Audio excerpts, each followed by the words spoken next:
This podcast is presented by Wind City Sports. What up, what up, what up? Welcome back to Cedric's Combat Corner. I am your host, Cedric Ben.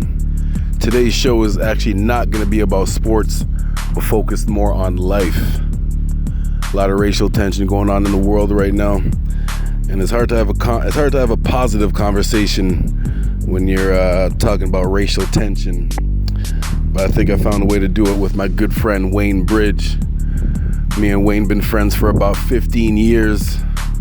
And just recently, in the past couple of years, he got hired onto the Windsor Police force.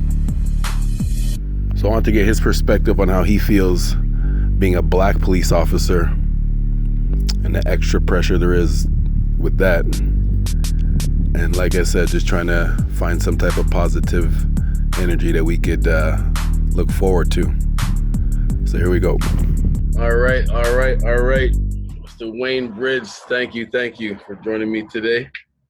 Yes, thanks for having me, Cedric. Appreciate it. I got you. A lot of tension going on in the world right now. A lot of tension between the people and people in charge, specifically black people in the police. Yes, sir. A lot of negativity going on. So my goal today was to try to spread some positivity for the future, the few positive things that we can get out of the craziness that's going on right now. And Sure. Just to go from there, because the news, I'm not gonna get started on that. It's just all negative stuff. So let's try to keep it positive. I'm with it. Especially, specifically, I want to speak to you as a black police officer. The pressure, I want to get your opinion on the pressure that you feel, because I'm sure you're getting it from both sides. You have black people looking at you about specifically about police brutality, like, are you going to say something about this? At the same time, you don't want to talk down about the good police officers that there are, a lot of them. And I want to emphasize that, say thank you to the great police officers out there that are there for the community, and have never participated in any type of police brutality or any type of treating people unfairly for their race or anything like that. So I want to make sure that's clear. Say thank you to all those great police officers. I appreciate that. It's just that the bad ones kind of leave the lasting bad memories with you physically and mentally. Yeah, 100%. And that's what people focus on is the bad. You could do 9 things out of 10 right, and you do one mistake, and then that's it, right? So that's the life, that's the microscope that we live under. And first and foremost, yeah, my stance or my views with regards to police brutality is you got to recognize that it is going on first and foremost, and it's something that has to stop. And all these protests are done for the right reasons, and feels like, you talk about being positive, does feel like there's a little bit of change in this movement, particularly with regards to the eye-opening and the unison that it is supposed to create, and the awareness that it's supposed to create. But the root reason of why the protests are happening, it's justified, man. I'm about it 100%. It shouldn't be happening, and it's not fair, and it needs to be brought to an attention. Yeah. And then you touched on the other one, is like, yeah, man, although it is happening, there is, as a police community, we are focused on being more cognizant of the amount of good officers that we do have, and how many good officers that we surround ourselves with. And it's not necessarily police officers that are doing these things. It's bad people that are unfortunately wearing a police uniform. Yeah, you know what I mean? Exactly. Yeah, that's a great way to put it. It's not police officers, bad people wearing a police uniform that are doing that stuff. Right. One of the things I want to emphasize in the first step to positive change that we've been seeing so far is something that I've never seen before, but other nationalities actually publicly speaking up about that just racism in general, like speaking up against racism. Specifically, we talking about racism, police brutality, systemic racism, whatever. But just the fact that other nationalities are actually stepping up and publicly saying something about this. And of course, specifically white people, because that's where the most tension is between whites and blacks. And it's a good thing. It's a very good thing. I'm actually, I was taken back by, I've actually had quite a few people, send me texts and direct messages. And so I think, just to emphasize, it is the first step, not the only step, but in that positive thing that that other nationalities are actually publicly stepping up and bringing awareness to this issue. I'll let you add on to that before I continue. Same thing, man. Same thing. I'm getting great support from that community, and people are, sending positive messages, and the support is nice, man. It's nice to know that people they care, they're listening, and it's a good movement, man. It's going strong. Because just to make it clear, I'm sure there has been other people in the past that have stepped up and said things, but it's never been on this large of a scale. Like, I'm 40 years old. I'm gonna be 40 years old this year. I've been dealing with these race issues since I was a teenager, walking around. But this is the first time I've ever seen this many people kind of, emphasize and speak publicly about that this type of behavior is wrong. Something else we kind of touched on too, just so my bad, were you gonna say something? No, go ahead, man. I agree with you. Just because when it comes to other major issues in society, when it comes to like whether it's gay support or bringing awareness to that, transgender issues, women's rights. Hey, how you doing? Mental health awareness. Everyone is jumps up to step up to bring awareness and to say that injustice for those things is wrong. And so I was just, but when it comes to like race issues, everyone's kind of like, shh, kind of let it kind of die out, and then it kind of goes from there. So this is the first time I've actually seen people actually step up and speak against it. I don't think the change is not going to come overnight, but I mean, the first step is just acknowledging it first, Exactly, making some noise, and now people are listening, so it's good.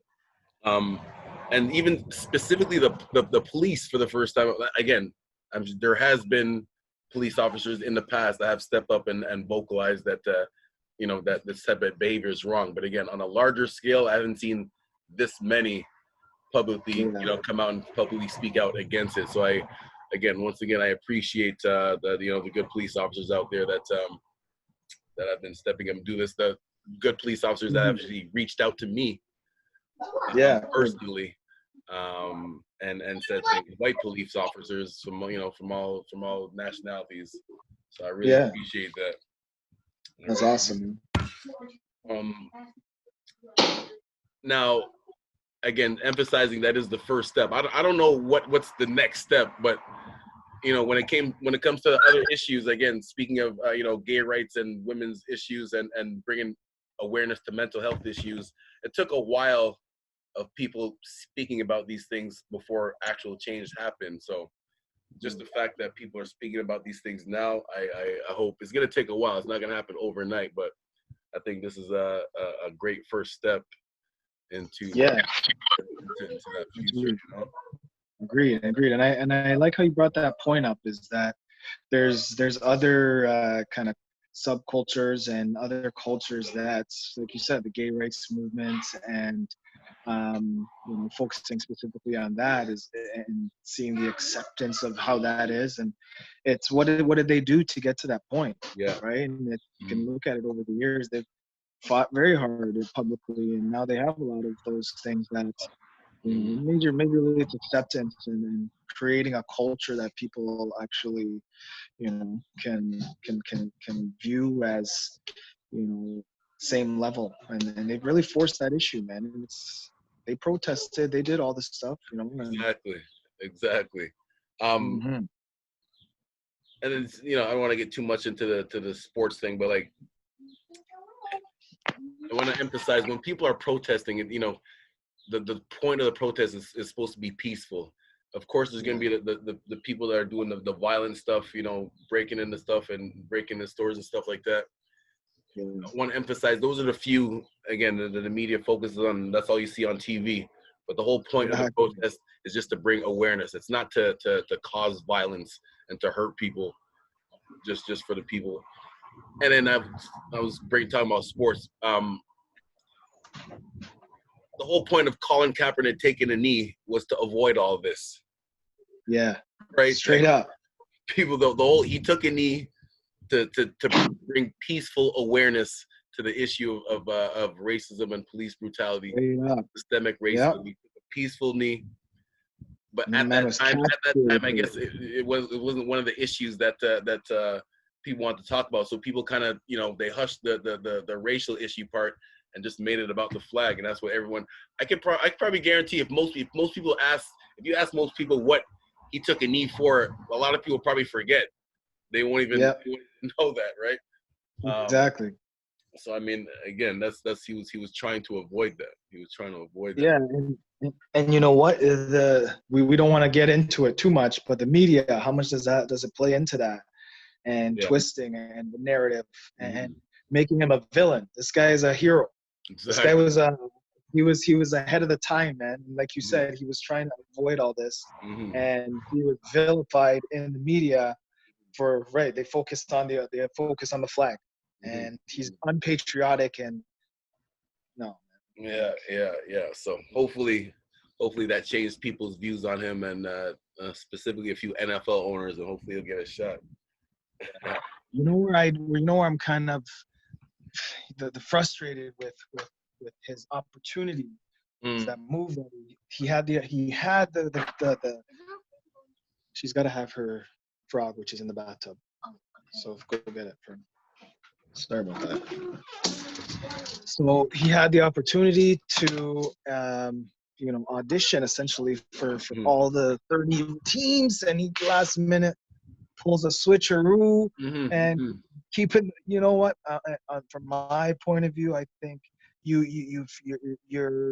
fought so hard to get to the point. That's what you want, and then I'm frustrated that he would have chosen that type of ending to like the guy could be playing right now. Yeah, he should be. He should be in the league. There's some doo-doo quarterbacks in the league that he's better. He was better than, but it's been a few years. But anyhow. Yeah. I agree with you on that.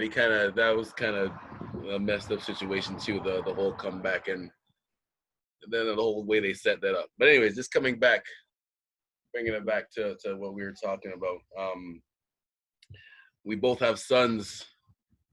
My son CJ's only 4, so you don't really understand what's going on. He's all about video games right now.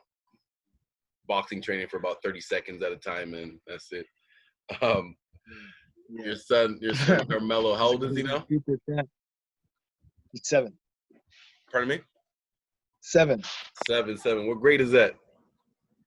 He would have been finishing grade 2, going into grade 3 next year. Okay, now have you? I see you got him playing sports and he's in school. Like, has he faced any issues? Does he even understand what that stuff is? I'm asking because I don't know for myself. I don't even know how I'm gonna have that talk with my son about race. Yeah.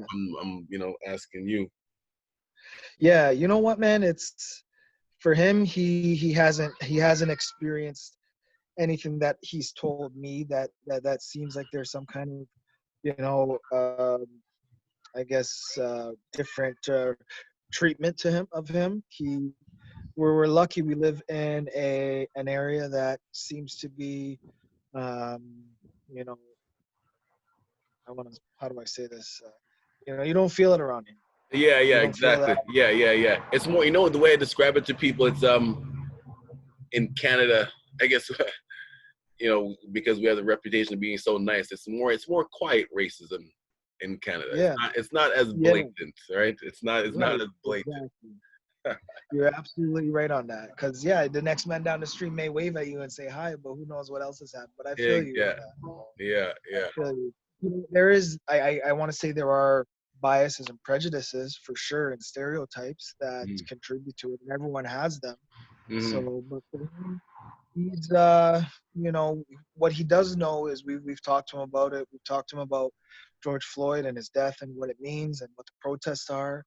And my big thing is that the police officer is a bad person who was wearing a police uniform. That's That the guy best. could Yeah, have that's been. the best way. Yeah, that's the perfect way to say it, because it's not the police Yeah. on it. Again, it's just like, when certain things happen, and the media blame, they say they blame one nationality for it. It's not that whole nationality. It's a few people from that, but it's not the whole thing.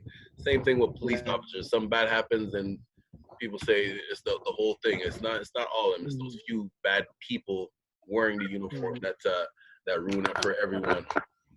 So again, I don't, not I don't know what the next steps are, but just keep bringing that awareness up. Anything else you want to bring up? Well, I'll let you go ahead and see if there's anything else that you want to add to that first.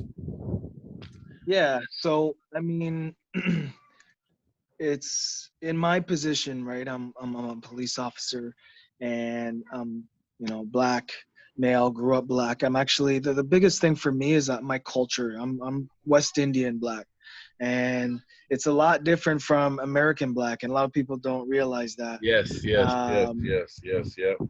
like we don't we've grown up in, like, I grew up in a society where you're around most of your people, but they're a very welcoming culture, and I think it's how you portray yourself out there as well. And we've always been accepted in my life, and I grew up like that, man. And coming into bringing that kind of background into the job, it allows me to treat people without perceived biases and prejudices, because I haven't had the experiences that some people might have had. And I think that makes me very proud to do my job, because I know I do it for the right reasons, and I try to do a good job every time based on that. Everyone I work with gets respect, and you want respect, you give respect, and vice versa.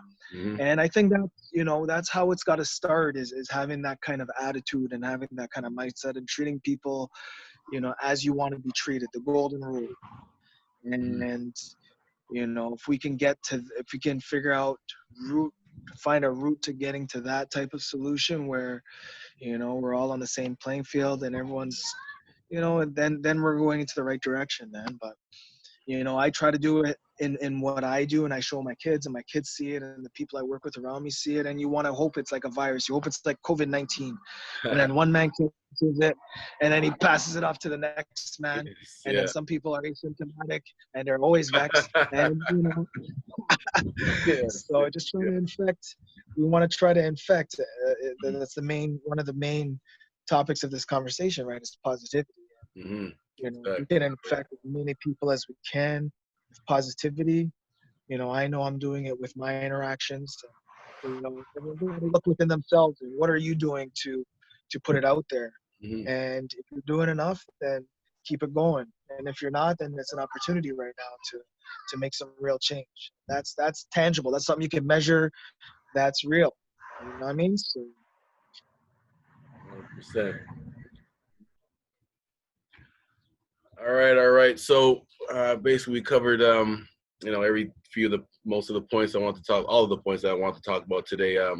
Again, just trying to keep it positive. A lot of crazy negative stuff going on in the world, specifically between people and people in charge, Black people in the police, race in general. mm-hmm. So hopefully this positive conversation could spread out into the community, into the world, and for the future, man. Any last words you want to say? I just, what, Cedric, I appreciate you giving me this opportunity and a little bit of a platform to share my message and share my thoughts on it. I appreciate you even asking me to and inviting me onto the show. Respect to you for doing your thing, getting the word out there, getting your voice out there, and getting people listening. Mm-hmm. And this man knows his stuff, man. This guy was my first coach when I started boxing. couple But years still, ago. I can still throw the 1-2, and people know see it. Look, they say it's Chris. I'm like, yo, Cedric. He trains know, it, so like that. when people ask me if I know you, I'm like, man, I knew Wayne when he was chubby. Yo, Benjamin, I tell people, you're the one who called me, started calling me Wheezy. This guy was the originator. So, yeah, man, fun time. Now this So, guy's doing appreciate you. bodybuilding competitions and things. Yeah. That's good, man. That's good, man. Definitely gonna have you back closer to the NFL, the start of the NFL season. I know your team is the Buffalo Bills, loyal and faithful to your Buffalo Bills. Ooh. Excited, boy. That thing's looking nice. It is. Well, So, I extend my invitation to you every time for that. I know, and I bandwagon spot, bro. So one day you're gonna don't let it be too late because that door might close quick. I know. Everyone that knows me knows my team is the Patriots, but now we got to split. I got to choose between Belichick in New England and Brady in Tampa. So I'm not sure. I might have to switch teams. I'm thinking about Buffalo, man. I'm thinking about Buffalo. All love, baby. All love. All right, Wayne. We'll talk soon, man. Thank you. Ricky. All right. Whoa, my bad. Let me say my piece too. I want to say thank you for what you're doing. Your position, again, you play it cool like it's nothing, but you got a lot of pressure you come at you from both sides, from the community and from from the police workforce to make sure you set a good example and a good positive example, and you're already doing that. So just please continue to do that, and the world will be a better place with people like you guys. Appreciate that. Thank you. All right, Weezy. We'll talk soon, man. Peace. Cool, man. All right. Peace. All right. 1, 2, 3, smack that thumbs up for this video. Smack it, baby!